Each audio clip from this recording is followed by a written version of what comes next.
عرض سلام دوستان عزیز، حضرت علیه السلام چرسو هستم.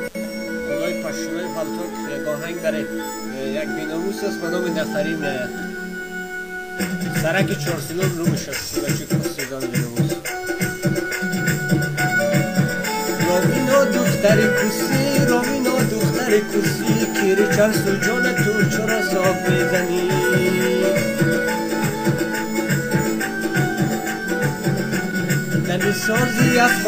دمی سازی افغانی خواری راوینا را یک چوکه میبری کن میکنی در پشتی موترک کماد افغانستانی. راوینا دختر کسی نفری بچه کس مادر کیر مرسات میزنی و کسی زن بیناموس.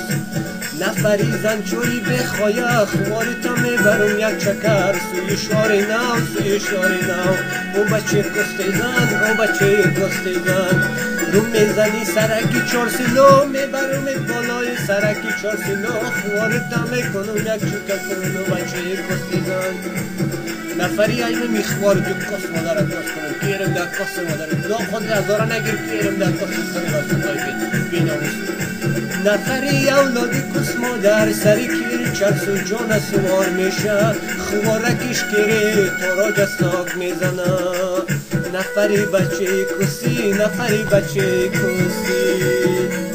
نفری اینو میخوار راوینا را کس کنم اینو میزنی واسه فیت کس کنم تو کس مادر چلوی زن شد. نفری جان اولادی کس مادر نامش از نفری کیر خودم هم میگم نفری در دست مادرکی نفری کسته زن میتونک.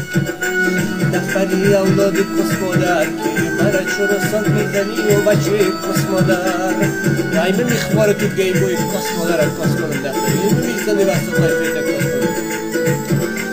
چشمان سیاه خوارکی نفری زیبا و قشنگ است بیستانای مادرکی نفری سری کیر چرسو جان اینا میدنه تو کس مادر کس کنم روما میخواره تو کس کنم تو کس مادر خود از داره میگیری یک روز من تو رو دیدم جایی که پشتما جنگ کنی کیرم نه کس بزنی واسه تایده. نفری بچه کسی کیر مرا تو چرا ساک میزنی اولاد کس مادر بیناموس. راوینا را کن کنم که کس مادر کیر مرا ساک میزنه و اینو میخواره راوینایتم کس کنم بس تو کس مادر بیناموسم و اینو میزنه بس تای فیتم کس کنم تو کس مادر. نفری اولاد کس مادر یک بچه هست در نفری در پلتاک میای نامش است سرگی 4 سیلو 4 تا کیره تخته کنه و ممنای 55 تا تخمای افغانستانی در کس مادرکی نفری و اینا میدنه تا کس کنم نفری کس کنم اینو میزنه واسه